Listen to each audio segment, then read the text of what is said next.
Welcome to the Hang Time Podcast. I'm your host, Sekou Smith, here in the bubble, trying to manage and survive quarantine on the NBA campus here in Orlando.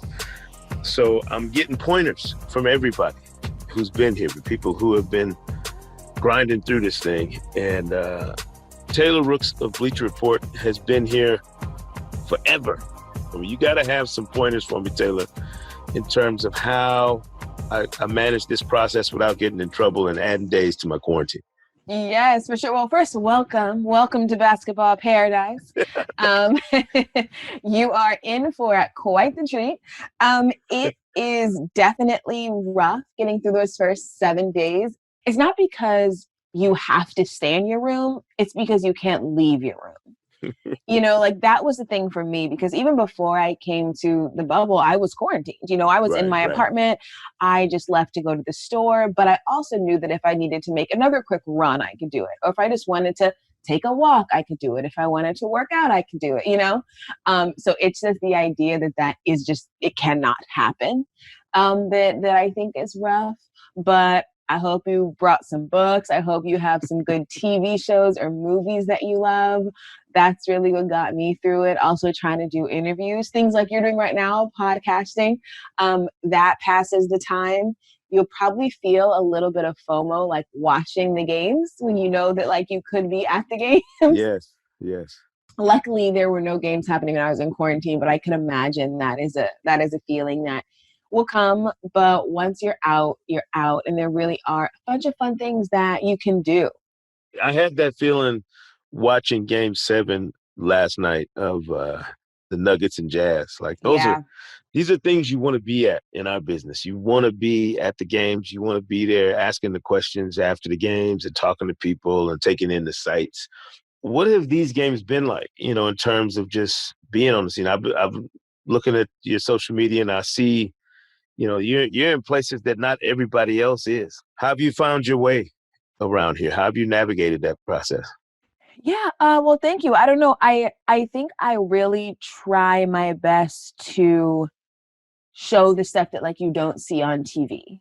Or I think I have found a lot of joy and a lot of just good stuff in these in-between moments, like as the players walking to the press conference or when they're leaving, when they're having some dialogue with their teammates in between that, when they're coming off the court. Like one of my favorite moments was when Chris Paul walked off the court and nobody was really there, but he walks off the court after that win in Game 6 and he's just like, all we wanted was a chance. And it was just a great moment. And then you saw him go into the locker room and yell and scream with his teammates. So it's just kind of that stuff. Like I try not to get too caught up in the Q&A aspect of pressers, although it's very important and I love those too. Just the more you can give a behind the scenes look, I think the more people really want to see like what it's really like here, what it feels like, how the players communicate, and all the emotions that come with it. Have some of the responses struck you? The emotion that some of these guys have shown, not just about the games, but about everything that's going on, this entire experience and everything that's going on outside the bubble? Yeah, no, absolutely. I think that stuff is what's really moved me the most. Like yesterday was the most emotional press conference that we've seen that was game related. I mean, we obviously saw Donovan Mitchell laying on the ground for, I think, longer than the broadcast showed. I mean, he was on the ground for a good 45 seconds before I think they realized he was still on the ground and cut to him. Mm-hmm. It was great to see Jamal Murray come over, encourage him, comfort him. They shared that moment. And then for him to still, be so emotional, eyes full of tears in that press conference. And I didn't realize, he would start crying after I asked him that question. Hey, Donovan. I know you walked us through the final play and what was going through your head then, but once that was over, you were on the floor for a bit. Can you walk me through the emotions that you felt on the ground? To be honest with you, I'm in shock. I think the biggest thing was you worked so hard as a unit, as a whole, to get to a point that we got to, and we were this close. That hurts. It'll be in my mind for a long time. Honestly, I think yesterday was a lot for everybody. You don't have a dog in the fight, so you're not necessarily invested in who wins. But at some point in the game, I think we all start to want someone to win, you know? And it was like once the Jazz had cut down the lead and you think about how they were up 3-1 and they let it slip out of their hands, you're kind of like, oh, come on, do it, do it. So it was just rough. All the players were really emotional. So that answer definitely stuck out to me. But I think the one that's been the most meaningful was when I just asked Fred VanVleet how he was doing. Mm-hmm. And it was just such a layered response that you could tell he just probably no one had just said, how are you? I know that, pulling up your phone and seeing people that look like you being killed by the police can be a lot. So I guess my question is just, how are you? How are you doing mentally? I'm a little bit, all over the place. I start to feel guilty a little bit, particularly in my own community, dying not by the hands of police, but it's a product of the environment. I think we can't underestimate the trauma that we take in on a daily basis from our phones and watching these videos. And watch a guy get shot, in front of his entire family. And then right underneath that video is somebody saying, hey, well, he should have just listened to the police. So like you take all that in, whether you register it or not, whether you realize what you're looking at or not, like you're taking that in, and that depreciation of life, you get numb to what you're looking at. I was just happy for him that he kind of got to release a bit and show people that this really is difficult for the players just as much as it is for Black people in this country. And then right when I was done, I had a message from him, just said, how are you feeling? Yeah. I think that was a really important day. And obviously my thoughts and love and strength are with everybody who's just really, really struggling, because we all are. You had a fascinating back and forth with Doc Rivers after that Wednesday when everything seemed like it could go up in smoke, and that the Lakers and Clippers were ready to get out of here. This thing might be over. And it was all, in the aftermath of, the Jacob Blake shooting in Kenosha, Wisconsin. So there was a lot of emotional energy, even from far away. You could sense that. But you asked Doc, what did you want history to say about what had happened on that Wednesday night and how the players had come through that? That was a knock your socks off question because nobody else asked it. I was thinking, why has nobody asked that question before now? Oh. Where do you find the right way to ask that kind of question? Well, thank you for the compliment. That's really nice. So one of my favorite books, it's called Heavy, probably is my favorite book. And in it, the author is talking about a time where his mom, he was writing and having a hard time. And his mom said, start by thinking about exactly what you want to say and then say exactly that. And so when I'm asking these questions, I try to just say exactly what I'm trying to get at. Like, I think that sometimes when we fluff up our questions, it gives the person enough ammo to also fluff up their answer, Yeah. But I think if you ask a direct question, you'll get a direct answer because you almost have no choice but to give a direct answer. And the reason I asked that about, history is I just felt like that's a thing that we have talked about so much. When we talk about this moment, we say how it's historical, how nothing like this has happened. We talk about the way that people perceive those like Muhammad Ali and Tommy Smith and John Carlos. Like, that is a conversation that always happens around these moments. So I just started to think, like, in 20 years, and when they talk about this, will it be in the same way that we talk about that? I just wanted to know what the players thought the history books would say about these couple days. And yeah, Doc Rivers, as always, was a great quote. He gives great press conferences. And yeah, he said, I want them to still be talking about what happened because I want the results to still last. Like, I want them in history to still be reaping the benefits of what we did and what we're trying to do. And I think that's kind of the echoing sentiment around here. But yeah, he's been phenomenal. Like, asking a question does nothing if it's not somebody who is willing to give a great, thoughtful answer. So he's just been great. We see so many of these players, coaches, in a certain light when they're in their normal circumstance, when they're in the confines of whatever their specific, hometown or arena environment might be. Have you noticed a difference in how comfortable some of these guys are not having to worry about being in LA or being in, Boston or being in whatever their normal community is? To me, it seems like some of these guys have been more open. I talked to Jamal Murray here on the Hang Time podcast heading into the bubble, but he was already here and he was super relaxed and comfortable. And I thought, that's strange how the guard is down, it seems like, for a lot of these guys, maybe based on, where they are, the circumstance, or just being away from them for the months we were when this league was shut down and we didn't have access to them. Yeah, no, absolutely. I think that they are enjoying that aspect of this bubble. I spoke to Kemba Walker like the first week that I got here, and he's like, an underrated part of this is that guys aren't really thinking about being basketball players. He's like, I went down to get food and I saw LeBron just walking around. Like, I can't remember, or LeBron probably can't remember the last time he could walk around, without having like a bunch of people with him or security or thinking he'll have to take a picture. Like, for a couple months, they've literally all been normal because they're in a community of everyone who has the same job as them. Yeah. So they're probably enjoying, like, okay, if I want to go to a restaurant, I don't got to call ahead. I ain't got to do all this stuff. Like, I can just roam around. So I do think that they're liking that aspect. And maybe 2 weeks ago, I was interviewing James Harden and I said, we talk, a lot about this bubble, how there's not anything to do except for play basketball. Like, for you, what is it like to play without distractions? Because, the whole thing with James is like distractions or whatever. Mm-hmm. And he laughed and he's like, for me, it's great. He's like, this has been great basketball. And then I said, when I first asked you the question, you laughed. Can you explain why you laughed? And he said, I'm not getting into that.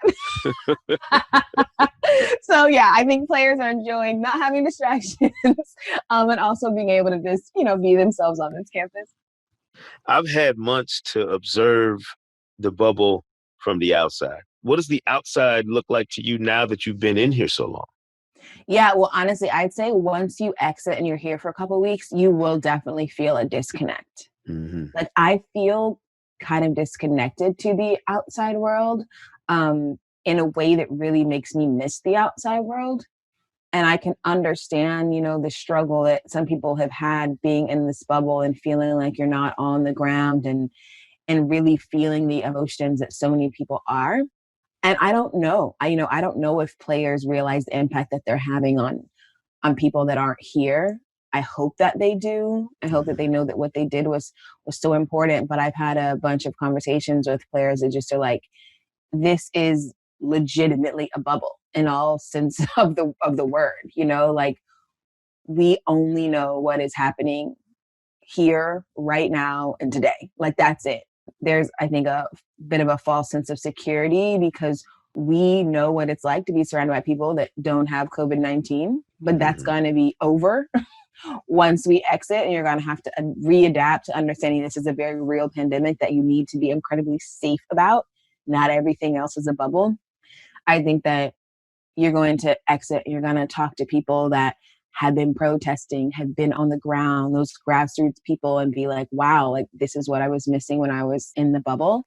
But I do think players are appreciating all of, the tweets and the Instagram comments and all this stuff saying that what you're doing is such a big deal and such a huge impact. Some players have spoken to Jacob Blake's dad and really tried to kind of break down that wall and understand, and all that stuff is really important. So I think everybody here just really should always check on their mental health, make sure they're okay, and make sure they're understanding the world is bigger than this, small radius we're in right now. But you're definitely going to feel disconnected once you're here for like a week or two. You mentioned James Harden, and the Rockets are hours away from a huge Game 7 against Oklahoma City with an opportunity to either move on and face the Lakers in the conference semifinals, or if they don't, they pack up, go home, and you wonder what becomes of a Rockets team that had all these expectations and all of this, external pressure. about what they had to get done this season, even with the restart, even with everything that's going on. They're one of the teams that came here with a very specific set of pressures. This small ball thing has to work. Russ and James have to, thrive. Is there a sense to you that the players understand the magnitude of these moments and the pressures that are on them, even if they don't have their normal playoff atmosphere around them? Yeah, for sure. We say what happened to the Rockets? Chris Paul happened. I mean, he willed them to that win. Okay. Like Yeah. it was nuts. But yes, I do think, to answer your question, players do understand that there aren't really that many excuses that can happen in this playoff environment, because literally every single person's going through the same thing. So like, not winning would mean something within your team or something that you all didn't stack up. So like, I think that is on everybody's mind, but I think that the Rockets are going to end up winning the series though. I think they'll pull it out. I think a lot of it is going to lie on James Harden. Russell Westbrook said he is still on a minutes restriction. Russell Westbrook also recognized quite obviously that those turnovers were on him. And he even kind of recognized that those turnovers weren't happening when I wasn't playing. So they know how to make these adjustments. I have been to their practices. They practice very much to suit the mistakes that were made previously. So I think a lot of the mistakes will be corrected. And I think that they're going to end up winning the series. But if they do, I'm really going to miss watching Chris Paul, because that was just that was a wild performance. Yeah. I've been loving watching the emergence of some of these young players, Michael Porter Jr., other guys who didn't necessarily have the same opportunities before the season shut down. They got a chance to restart their seasons, literally and figuratively, once they got here to Orlando. Is there somebody who's made you look at them in a completely different light since we got here? I would say I think we don't talk about Fred VanVleet enough. Mm-hmm. I've been super impressed with him. When the Nets were still here, Karis LeVert. Michigan guy too, so I got love for him. Yes. No, and he was a dog at Michigan. Right. I would say there's people that stick out to me personality-wise that don't act the way that I thought. Like, I had never really spoken to Russell Westbrook until this bubble. And obviously the thing that people always say about Russell Westbrook is like, he's cold or he's kind of rude or Right. but Right. like all of our interactions have been so positive and he's so nice. And in one of my vlogs, the theme was racial injustice, and he had on those shirts that he made. And I was like, are those going to be for sale? And he was like, no, but I'll bring one. And I was like, he's not going to bring one, But next game, he brought me a shirt, which is like not the thing that is painted about Russ, Right. But I'm like, no, he's a really nice, like, I feel like calm guy. I don't know if that's because the bubble allows people to be that way or if he is that way, but no, I have nothing but good things to say about him. But yeah, that's what I'd say in terms of like personality. But on the court, I say Fred VanVleet and Karis for sure. Take it there with Taylor Rooks. You have a platform where you're talking to players and people, to me, that seems different. It's not the rushed locker room interviews that people see all the time, on NBA TV after games or on TNT after games. Have you been able to use those same sort of methods that you use when you're having a comfortable sit down interview with somebody here? Have you been able to attack the limited time you probably have with them here in the same way? Or has it forced you to completely change how you normally do things? No, not at all. So I am a strong believer that like you should adapt to your surroundings should adapt to you. And I haven't been doing sit downs. I get to take it there, but I have been doing those media scrums. And so the questions that I ask in those scrums are the same questions I would ask if I was doing a sit down. Like I try to avoid, like, how did it feel? What did you think? What were the questions that just allow for the answers that are kind of in the clouds, So I will try to prep for the post game the way that I prep for the show. What do you expect the energy to be when you get down to those final teams who have been here all this time? Will they have the mental and physical stamina, do you think, to perform at the level they need to? Yeah, I mean, I don't know the answer, but I hope so. I hope that they are able to. And that's one thing Doc Rivers said. He's like, I didn't realize how much the bubble really is affecting players and will affect players. So I think coaches are game planning for that. Yeah. They are trying to figure out the best way to limit the negative effects of the situation that we're in. I do also think, though, that at the end of the day, these are the best basketball players in the world, and they will always be competitive and will always, the moment they step on that court, deliver the best product. And they have up to this point. I mean, the games after the protest were great games. And I was like, I don't know how this is going to go. Everybody is exhausted mentally, physically. People are sad. People are tired. Like, that to me was the moment where I kind of realized how it would go with bubble fatigue. And they definitely, passed that with flying colors. So I don't know how different it will be from normal circumstances when you're just tired from the season and you're trying to win a championship. And I hope everybody is able to, push through for it. Interesting. Well, we're going to get a chance to continue to observe it and appreciate all your fine work. Like I said, being outside the bubble, I had to rely on you and several other people to kind of get a feel for what exactly is going on in here. Now that I'm in, I'm going to try and digest it as best I can and do the same for people that aren't here. Taylor Rooks from Bleacher Report joining us here on the Hang Time Podcast. Taylor, I appreciate it, and I'll see you once I get out of quarantine at some point. Yes, no, I appreciate you having me and cannot wait to see you on the other side. Thanks.